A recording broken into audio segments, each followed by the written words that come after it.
Americans live in what one expert calls a surveillance prison. We're being tracked by a multitude of groups through the many devices we use. Vast amounts of data about us are being harvested, sold on the open market, sometimes to our own government. Dale Hurd has the story. Many of us are under surveillance at this very moment.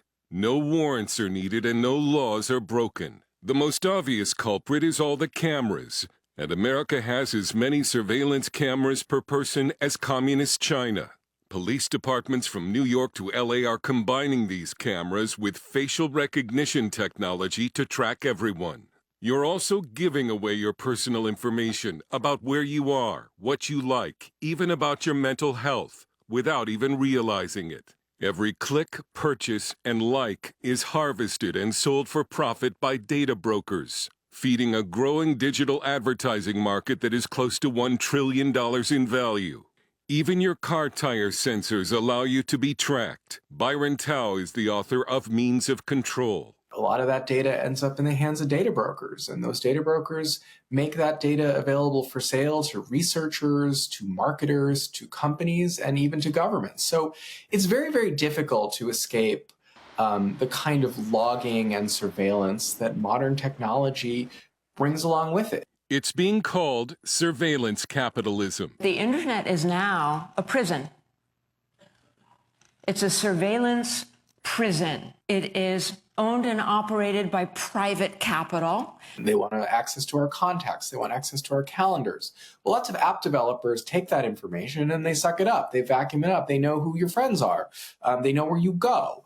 So that kind of information is available for sale. Your data is also being sold to the police and the federal government. A product called Fog Reveal allows police to create what are called patterns of life on a person and to possibly track them without a warrant. The government is also continuing to use a backdoor in the Foreign Intelligence Surveillance Act, or FISA, to spy on Americans, which is supposed to be illegal. But what really bothers Dave Moss, the Director of Investigations at the Electronic Frontier Foundation, are all the license plate readers used by police. This is one of the most pernicious and offensive technologies in the United States. It is misrepresented to the public in such a way that people think it's doing one thing when it's actually doing another. So for your audience, license plate readers are cameras that take a picture of your car and digitize the license plate as well as other elements to it, your bumper sticker, the color, make, model, year, whether you have damage to your vehicle, and uploads that to a central database along with where your car was seen and when.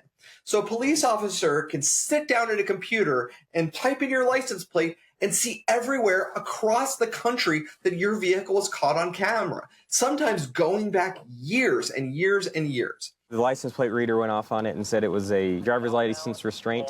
So it looks like on here, so she has a suspended driver's license. That can be on any screen on the computer, and if it hits on a license plate, it'll pop up. It doesn't matter whether you are tied to a crime or not, they're capturing it on everyone. And that allows them to track you in real time. They can add you to a watch list and just watch you and get alerts every time you pass a camera.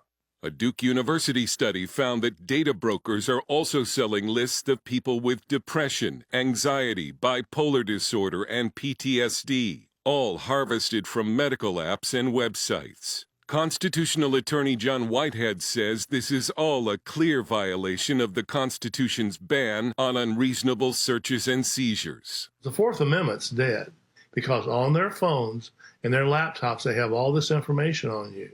It's called predictive policing, and they're watching everything people are doing. There have been some ingenious attempts to thwart facial recognition. However, none of these work. The surveillance of Americans is an issue that should unite both the political right and left, because we're all losing an important constitutional protection. If you care about something, then you should be worried about surveillance. I don't care what the issue is that you care about. It could be gun rights. It could be the rights of Palestinians. If you care about something, surveillance is going to harm your rights. We asked the FBI if it's still buying the data of Americans. It did not respond. The question is, can Americans roll back the surveillance state when data harvesting is now such a large part of the economy and so little is being done to stop it? The issue has been raised on Capitol Hill, but a new law this year only protects Americans' data from being sold to some foreign governments. Tao says consumers need to realize that most of the apps on their phone are trying to gather data to be sold. Beware of granting apps location permissions. Use only encrypted messaging services and search engines that promise not to track you. You can also delete your phone's advertising ID, which can be used to track your habits and movements. And you can buy services that remove your data from the marketplace. For there to be any fundamental return to privacy in America, however, experts say Americans are going to have to demand more change from Washington. Dale Hurd, CBN News.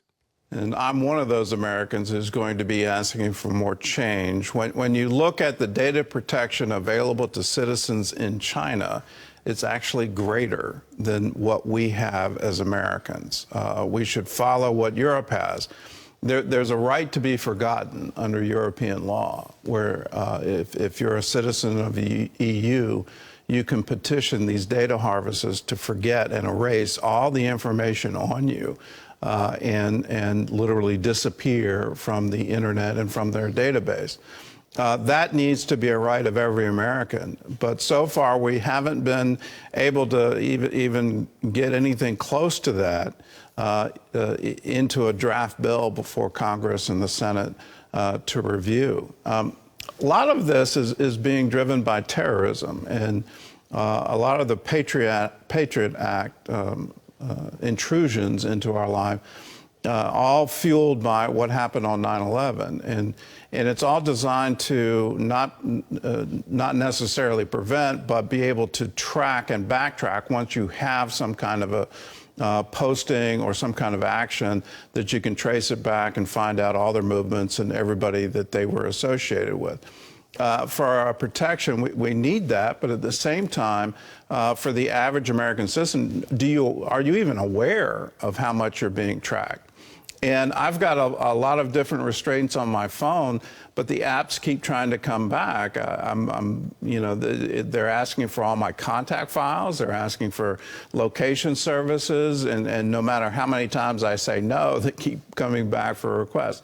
Here's something else you ought to look at. I haven't bought a new car in 16 years, and I rented a car out on the West Coast this summer, and I just plugged in my phone to get charged up.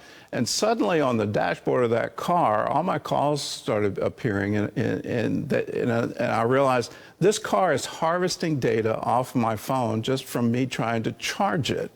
I then did some research on it, and all the modern cars now have tracking information, location data, everything that you do on your phone, every piece of music you play, all of that, and they're selling it. That's part of their business model now, that they're monetizing you and your driving habits and what you're doing. They're able now to report to insurance companies how often you speed, how often you have a hard braking. All of these things are being collected.